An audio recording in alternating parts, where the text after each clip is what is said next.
ai. Gabriel, vamos falar do Tricolor? Vamos falar do São Paulo? Bora. Que tem notícia. Oscar, né, se despedindo dos companheiros. A rescisão com o São Paulo foi oficializada. Então agora, né, isso foi acertado e esteve no CT para se despedir dos colegas. Assinou ontem, então ele já tinha ido no CT para dar tchau lá em janeiro praticamente, né? Então era só uma questão burocrática, era só uma questão de um trâmite acertar essa rescisão. 10 milhões de reais, pagamento até 2028, 24 parcelas. Informação que eu vou acrescentar em breve no nosso site, que chegou agora também. 24 parcelas pagas a partir de abril, 400 mil por mês então para o Oscar. E aí em abril de 2028 se encerra esse parcelamento. Então 10 milhões pelo acordo de rescisão. Tem ali luvas em atraso com ele, luvas ali de assinatura contratual, direitos de imagem e também comissão para o seu empresário Juliano Bertolucci, que não foi paga pelo São Paulo. 10 milhões de reais, então assinou ontem, não é mais jogador do clube, Lu. Ele foi hoje no CT para receber uma homenagem. Ele foi se despedir e recebeu uma placa, recebeu uma homenagem, todo mundo aplaudiu, todo mundo passou pelo vestiário. Foi um momento de reverência a um jogador que tem uma carreira estupenda. Uma homenagem bonita, né? Ainda mais pela forma como ele se aposenta, né? Por uma questão de saúde, uma questão íntima, uma questão grave. Então fica aí a homenagem também do São Paulo pro Oscar. E agora, né? Já tem jogo contra o Cruzeiro, sábado, 6h30 da tarde, no Morumbi. Transmissão do Premier. Esse jogo que vocês assistem, então, no Premier, pela 10ª rodada do Campeonato Brasileiro. Tinha até uma pergunta aqui, Gabriel, no chat, que eu vou ver se eu acho. Mas era uma pergunta para você aqui, do Cal. Ele pergunta: Gabriel, o Roger pode ser demitido sábado, se perder para o Cruzeiro? Então, essa pressão aí que a gente está falando desde antes do Roger chegar. Esse tema é delicado, Lu, porque ele está muito pressionado já ali pelo entorno da presidência do Macis.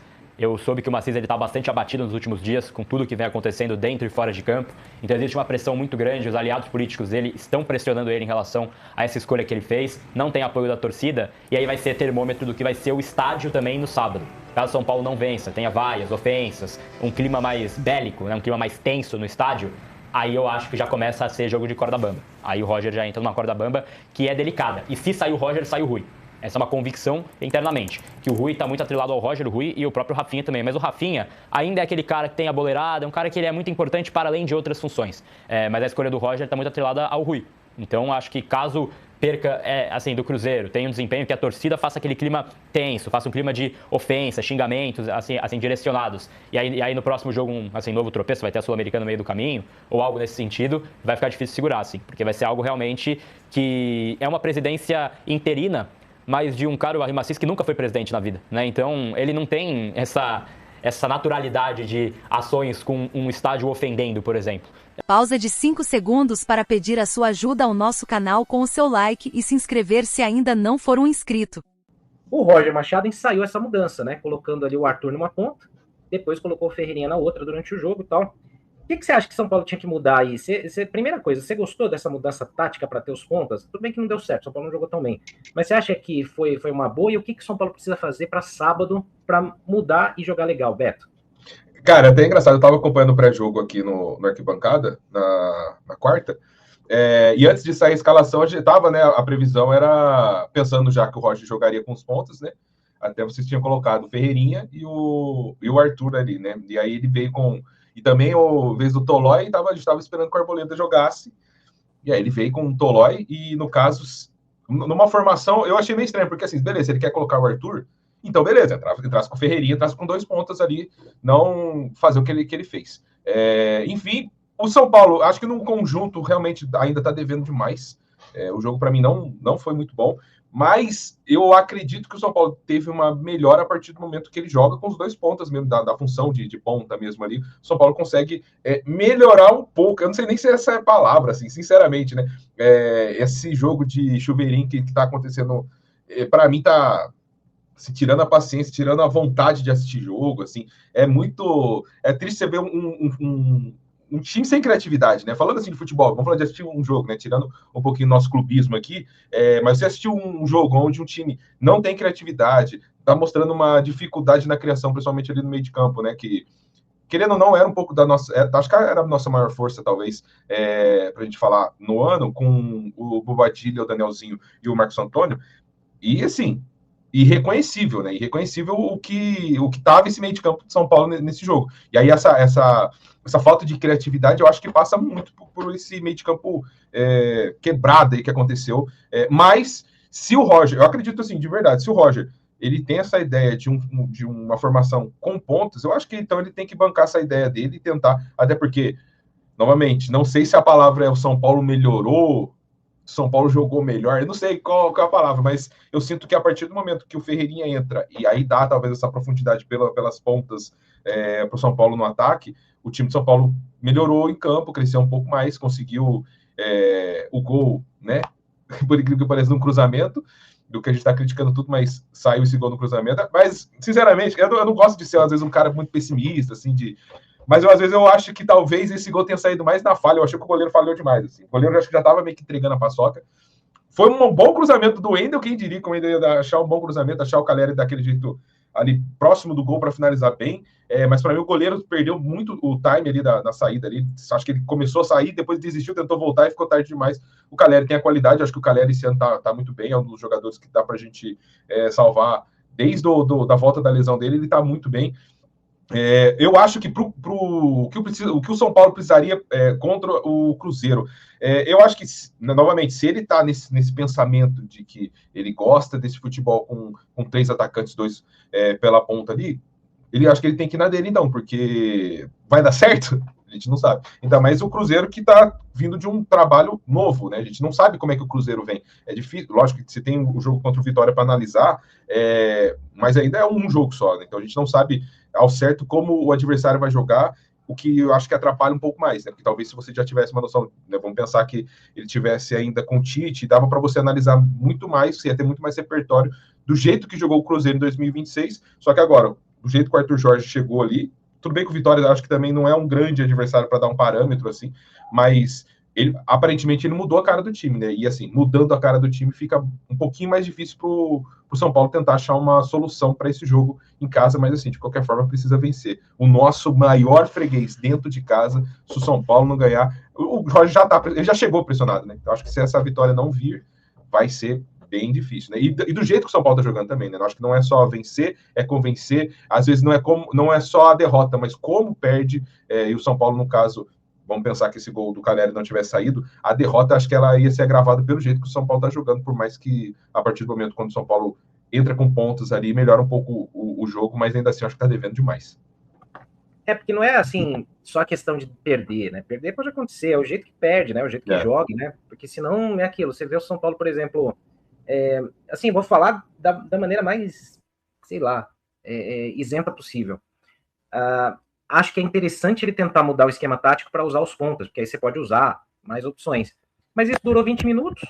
Começou o jogo ali, 20 minutos, tentou ali, assim, o Arthur ali, até estressar ali a possibilidade, até ficar manjado. Era o caminho para o São Paulo ali, o lado direito do ataque, né? Porque estava uma avenida. O São Paulo não aproveitou, aí já voltou a fazer cruzamento. Isso aí também, irrita pra caramba quem tá assistindo, né? E, Kaique, eu sei que assim, por exemplo, a solução para muita gente, claro, seria voltar o treinador anterior, né? Voltar o Crespo, voltar outro treinador, mas isso não vai acontecer, pelo menos agora, né? Não vai trocar de técnico, o Roger tá aí, ele vai ficar e tal, e a gente precisa pensar assim numa solução mais de curto prazo. O jogo é amanhã, Morumbi, São Paulo e Cruzeiro. O Cruzeiro começou muito mal o brasileiro, entra um treinador novo, como o Beto falou, já põe um outro ambiente, ganha do Vitória, aí você fala, puta, mais um que já ressuscitou antes de pegar a gente aqui, né? A rodada aí, ela não foi ruim, né? Porque você vê que, tirando o Palmeiras, né, que acabou ganhando, o Flamengo tomou uma taca ontem, o Flamengo poderia chegar aí na pontuação do São Paulo também, então a gente tem um jogo amanhã que não vai ter, eu acho, o Morumbi lotado, mas assim, estamos em casa, temos que ganhar do Cruzeiro. O que você faria para mexer nesse time para, pelo menos, jogar um futebol mais atrativo à vitória do que os últimos jogos aí que o Roger fez, Kaique? Bom, primeiro eu tiraria o Cedric da lista de relacionados e até proibiria a entrada dele no CT da Barra Funda. Esse é o primeiro ponto. A minha preocupação maior é ele escalar de novo o Rafael Tolói. Lembrando que o Cruzeiro não é o Internacional. A minha preocupação é grande do Rafael Tolói. O Alan Franco ontem não treinou. Nada me leva a crer que ele vai treinar hoje e vai estar disponível para o jogo. Hoje é de fato o único treinamento, né, para esse jogo, porque ontem foi regenerativo, para você ver como o calendário é muito louco, né? Você volta, faz um treino só e depois já tem outro jogo importante, contra um adversário importante que vem em alta, vem com um novo treinador, o meu grande amigo Arthur Jorge, inclusive. Terei a honra de dar um abraço nele amanhã na coletiva. Contei ironia, para quem não sabe da história, depois a gente fala. Semana Santa, tem que promover a paz, cara. Sexta-feira Santa, domingo de Páscoa, e vão acabar com o meu sábado me colocando frente a frente com o Arthur Jorge, aquele rapaz de muito caráter e muita educação. Mas enfim, não quero falar sobre essas porcarias. De porcaria eu já citei uns dois aí do São Paulo também. Mas vamos lá. A minha preocupação, ô Senna, não é ser engenheiro de obra pronta não, tá? Pelo jogo contra o Internacional, apesar do resultado ter sido melhor que o desempenho. Mas eu não gosto da formação do Roger usando só um ponta, tá?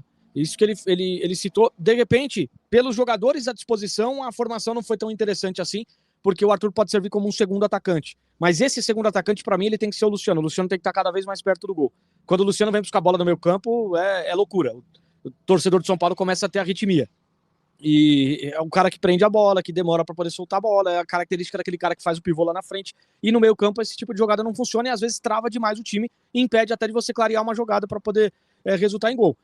Então eu não gosto. Se for para você usar pontas, usa um ponta de cada lado, equilibra o time, porque o São Paulo concentrou muitas jogadas algumas vezes pela direita, pela força que tem o Lucas Ramon de chegar até a linha de fundo, é forte fisicamente. O Arthur trazendo para dentro, ele abre o corredor para ultrapassagem do Lucas Ramon. E o São Paulo explorou muito isso, mas eu achei que o time ficou penso.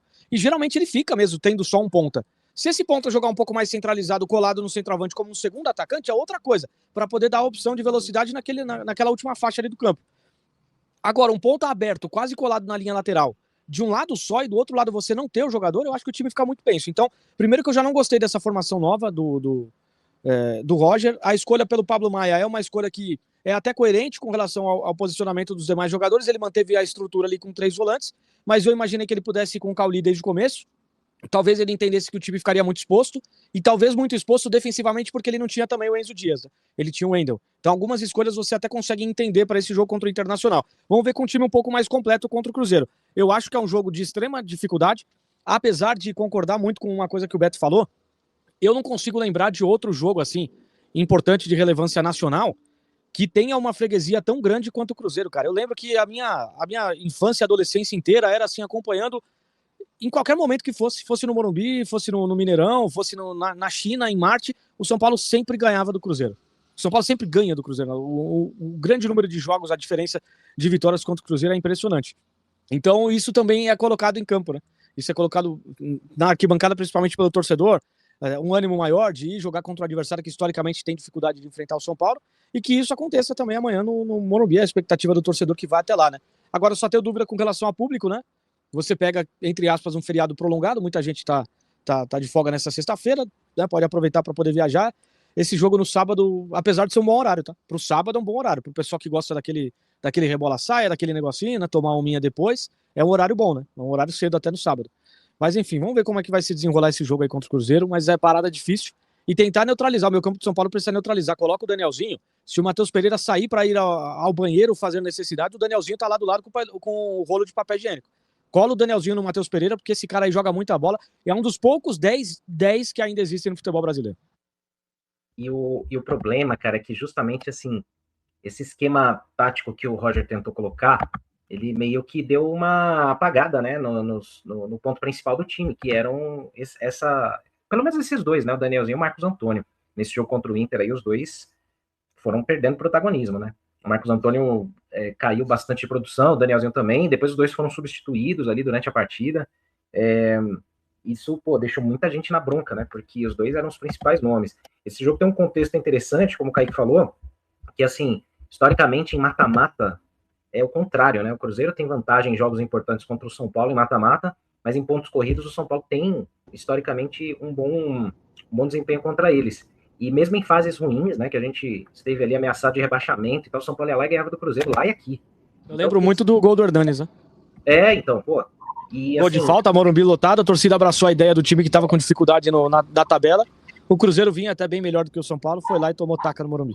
Pois é. E, assim, e essa é uma percepção deles também, né? Porque eu tenho bastante, no meu caso, eu tenho muito seguidor cruzeirense, então convivo bastante com a galera. E, cara, assim, às vezes a gente fala de freguesia, a gente é freguês, isso aqui, só que o torcedor vai e rebate. Fala, não, cara, tá maluco, que freguês o quê? Você não lembra? Aí tem argumentos. Cara, é impressionante. Os cruzeirenses falam assim, a gente é muito freguês, Tem esse lance também dos mata-matas também. Então a percepção ela é muito clara. Então o que deixa a freguesia muito exposta, né? Pois é. O contexto é que, assim, a gente precisa muito ganhar. Muito, mas muito. Porque, assim, eu vou entrar rapidamente nesse tema, porque eu entendo quem tá assim, mas se perder ele cai. Mas, mano, não tem como a gente torcer pro São Paulo perder. Eu, pelo menos, não vou fazer, acho que ninguém aqui do Arquibancada consegue falar assim, vamos torcer pro São Paulo perder pro Roger cair. Não dá, velho, não dá. É a mesma coisa que você torcer contra alguém da tua família, você não vai fazer isso. Mas você acha, Senna, que ele cai se perder? Não acho. E esse é o pior. E esse é o pior, porque aí, assim, a pessoa vai... Eu acho que é muito mais difícil o Roger cair do que outros treinadores que passaram recentemente pelo São Paulo. Sim. Eu acho que ele vai resistir ao cargo mais do que outros em momentos de turbulência, principalmente por um fator. Ele é o nome de confiança dos dois caras que estão lá. Demitir o Roger é carimbar aqui na testa do Rui Costa e do Rafinha, que eles erraram no planejamento, que eles erraram na contratação.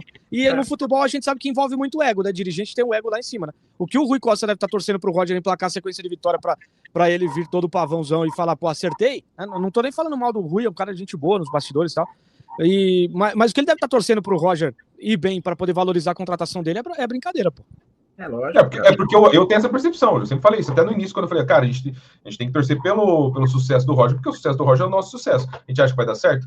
Talvez não, mas assim, se a gente ficar torcendo contra para que ele caia logo, cara, a gente vai ter que demorar muito, ele vai ter que perder demais, porque tem esse lance do ego. O pessoal é assinar, testar de burrice, os caras não vão fazer isso. Eu acho que se São Paulo tomar 6-0 no Morumbi do Cruzeiro, ele não cai. Não cai. Sabe por quê? Porque, assim, tem isso que o Kaique falou e o Beto falaram, os dois falaram aqui, os caras não vão assumir que estão errados. A gente sabe que tá. Né? A gente sabe que o trabalho do Roger, do jeito que não vai durar muito tempo. A gente já sabia antes dele vir, né? E não é torcendo contra, não é perseguindo o cara, não é isso. Mas é lógica, é tipo o Rames vindo pro São Paulo. Você pode até falar assim, pô, mas vou torcer para dar certo. A gente torce para dar certo. Mas, historicamente, pelo que você vê, você sabe que não vai rolar. Você já vê os números e tal. Só que o problema é justamente esse ponto.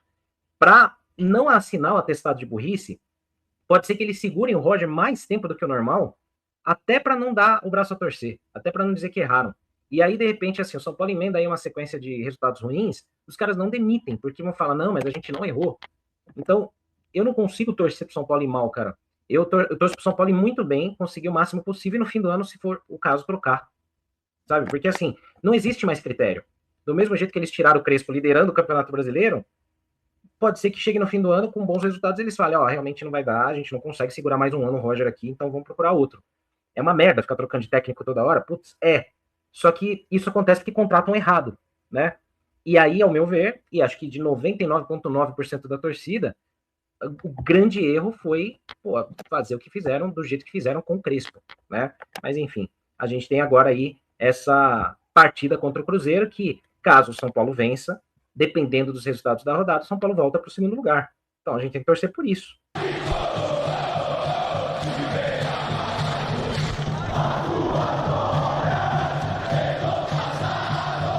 Já tem jogo aí importante e decisivo também. Que é isso, Gabriel? Decisivo. Por várias razões. Já tem 3 jogos sem vencer. A batata do Roger tá assando. Entendeu? Jogo em casa. Tem que voltar a vencer. Né? Até porque o último jogo em casa foi aquela coisa que a gente viu contra o Palmeiras. Né? Aquela atuação indecente do São Paulo. Então, por várias razões, é um jogo decisivo. Na última atividade, nesta sexta-feira, antes do duelo contra o Cruzeiro, o técnico Roger Machado não contou com o zagueiro Alan Franco, que apenas correu no gramado em recuperação de dores na panturrilha direita.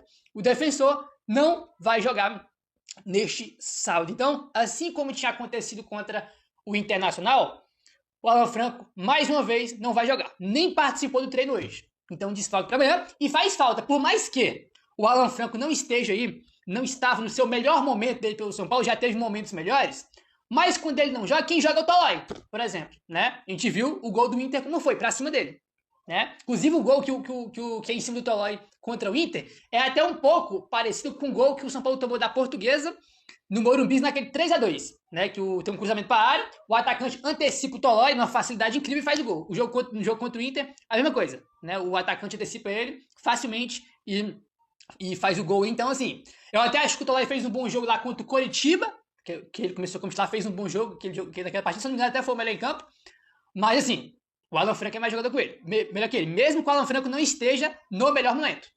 Ele é melhor, mais jogador, né? Isso é bem claro aí. Vamos lá, ó. Nessa sexta-feira, as atividades foram aí uma atividade mais tática, de 11 contra 11, e os jogadores também assistiram vídeos exibidos pela comissão técnica e ainda houve um trabalho de finalização de ataque contra defesa. Segundo o Globoesporte.com, o São Paulo deve entrar em campo neste sábado com uma escalação bem semelhante à que empatou contra o Internacional, né? Que empatou com o Inter, no caso aí, então, sem muitas novidades. Deve ser aquele mesmo time que entrou em campo na última quarta-feira, né? Aí já é aquela coisa, segundo jogo aí com esse esquema, né, com as modificações que o Roger fez. Em questão de atuação, foi um horror contra o Inter. Mais uma vez, o que fica de maior destaque do jogo do São Paulo foi o absurdo que foi o excesso de cruzamentos. Né? Nenhum time deu tanto cruzamento igual o São Paulo nos últimos 5 jogos, que é o recorte do Roger Machado. Então agora é o segundo jogo, vamos ver como é que vai ser. Eu não sou um cara injusto, eu falei pra vocês isso no pré-jogo contra o Inter. Eu falei, rapaziada, ó, independentemente do que acontecer hoje, não vai significar que se o time jogar bem, não vai significar que, nossa, o esquema deu certo, foi muito bom. Não. Do mesmo jeito que isso não funcionar, não significa que não possa funcionar nos jogos futuros, porque um jogo só não tem como ser, né? Ah, jogou bem, deu certo o esquema. Não, não é assim. Tem que ver ao longo dos jogos, entendeu? A minha grande preocupação não é nele querer aí colocar o estilo de jogo dele em prática, o esquema dele. A questão ele piorou os melhores jogadores do time, como Marcos Antônio e Danielzinho. Marcos Antônio, irmão, é a maior coisa que você olha do time do São Paulo e fala, o que virou isso aqui? Você fala, o que é isso aqui? O Marcos Antônio contra o Inter, irmão, nem parecia que ele era em campo. Piorou muito nesse novo jeito do São Paulo jogar. A minha grande questão ele piorou os principais jogadores com essa forma nova de jogar e o excesso de cruzamentos. Ele pode querer testar esquema, o jeito que ele gosta de jogar, beleza. Agora não pode matar os principais jogadores do time e só cruzar a bola para a área, pô. Isso não pode. Né? Então amanhã é o segundo jogo aí. Vamos ver se vai funcionar de uma maneira melhor, né? Porque empate contra o Inter é ruim? Não, bem ok. Aceitável empatar contra o Inter com o Inter fora de casa. A questão é que o desempenho foi um Deus nos acuda. Um negócio horroroso. Muito ruim. Muito ruim. No segundo tempo tirou todo mundo do meu campo, empilhou atacante. Né, irmão? Virou um negócio assim lamentável, que eu tinha de uma vez só no campo. Arthur, Ferreirinha, Luciano não, Luciano tinha saído. Foi Ferreirinha, Arthur, Caleri, André Silva, TT, tudo de uma vez só. Né? Nem meu campo tinha mais. Pra você ver a zona que ele fez no segundo tempo pra tentar empatar ali e conseguiu. Pelo menos isso. Né?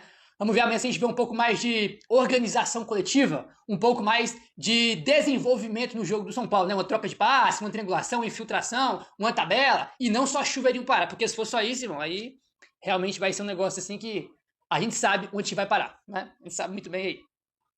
Meu parceiro, saiu uma notícia aqui agora, que a torcida do São Paulo está completamente revoltada, com toda a razão do mundo, e é um tipo de informação que ela diz muito o porquê que o São Paulo está hoje no lugar que está. Diz muito.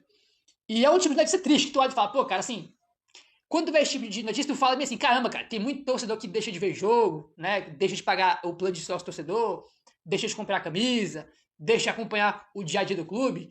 E quando eu vejo uma notícia dessa aqui, eu entendo esse tipo de torcedor. Eu entendo.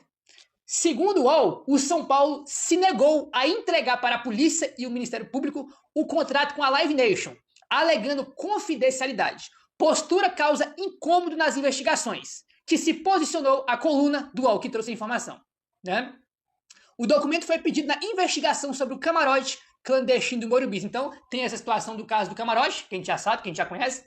E, para as investigações andarem, né, tanto a polícia quanto o Ministério Público aí pediram para o São Paulo o contrato. Eu quero o contrato do São Paulo com a Live Nation, que é a empresa que traz os shows pro Morumbi, né? É a Live Nation, entendeu?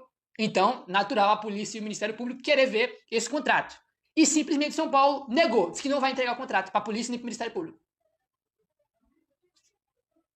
E aí, como é que fica? Eu não tenho...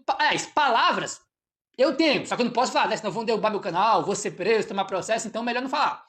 Tenho que ter responsabilidade com o que eu faço aqui. Mas palavras para isso aqui eu tenho, só que eu não posso falar, prefiro guardar para mim. Entendeu? Isso aqui é um absurdo, isso aqui é o cúmulo do absurdo. A polícia e o Ministério Público estão investigando o caso do camarote, né? Que aqueles vários, né? Que o principal ali que a gente mais foca é a Mário e o Douglas, porque eles podem ser expulsos do clube. Então o foco maior fica neles. Um monte de picareta, vagabundo, fazendo esquema para ganhar dinheiro do clube. Aí a polícia e o Ministério Público pedem o contrato com a empresa que leva os shows pro estádio e simplesmente o São Paulo não quer entregar o contrato. É uma sacanagem, né, cara? Rapaziada, a única coisa que sobrou de bom nesse clube foi a torcida. De resto, olha, ali no dentro do São Paulo, né, tu pega ali dentro do conselho ali, tem um ali, outro acolá, outro pra cá, que se salva, que são boas pessoas, que têm boas intenções, mas, irmão, 99%, tá? Não vou generalizar não, 99% das pessoas que estão no São Paulo, eles estão no São Paulo por interesse político, para ter algum tipo de cargo, e sempre colocam o seu interesse pessoal acima do bem do clube. A partir do momento que a polícia e o Ministério Público pedem o contrato para o São Paulo, para avanço nas investigações, e o São Paulo nega isso aí, todo mundo do São Paulo é conivente, maciz, você que é o presidente, você é conivente com o caso do camarote. Você é conivente, porque se acontece alguma coisa aqui na minha casa, e a polícia, né, quer algum tipo de material para avançar na investigação, e eu não der esse material, eu tô sendo cúmplice do crime que aconteceu. Então, Maciz e todo mundo aí que negou a dar o contrato para a polícia e para o Ministério Público investigar, todo mundo aí é conivente com o crime do camarote. Vocês são coniventes, vocês são cúmplices disso. Entendeu? Um absurdo. Isso aqui é um negócio que não tem nem, irmão. Eu vou até parar de falar aqui, porque senão eu vou acabar falando que não deve aqui, né? Porque é um negócio, isso aqui é o cúmulo do absurdo, irmão. É o cúmulo do absurdo. É impressionante como é que tem, como a grande maioria das pessoas do São Paulo são gente suja, baixa, né, cara? Que não estão nem aí pro clube. É um negócio patético, entendeu? Ridículo. O São Paulo encerrou na manhã de ontem a preparação para enfrentar o Cruzeiro. O tricolor treinou no CT da Barra Funda de olho na partida deste sábado às 18h30 pela 10ª rodada do Campeonato Brasileiro. Na última atividade antes do duelo contra o Cruzeiro, o técnico Roger Machado não contou com o zagueiro Alan Franco, que apenas correu no gramado em recuperação de dores na panturrilha direita. O defensor não deve entrar em campo neste sábado. O São Paulo nesta sexta-feira realizou atividades táticas de 11 contra 11 e os jogadores assistiram a vídeos exibidos pela comissão técnica. Ainda houve trabalho de finalização e de ataque contra a defesa. O São Paulo deve entrar em campo neste sábado com uma escalação parecida com a que empatou com o Internacional no Beira-Rio. Uma provável escalação tricolor para enfrentar o Cruzeiro tem Rafael, Lucas Ramon, Rafael Tolói, Sabino, Enzo Dias, Danielzinho, Marcos Antônio, Bobadilla, Arthur, Ferreira e Caleri. E aí, torcedor, deixe nos comentários o seu palpite para o confronto de hoje à noite contra o Cruzeiro. O meu é 2-1 para o tricolor.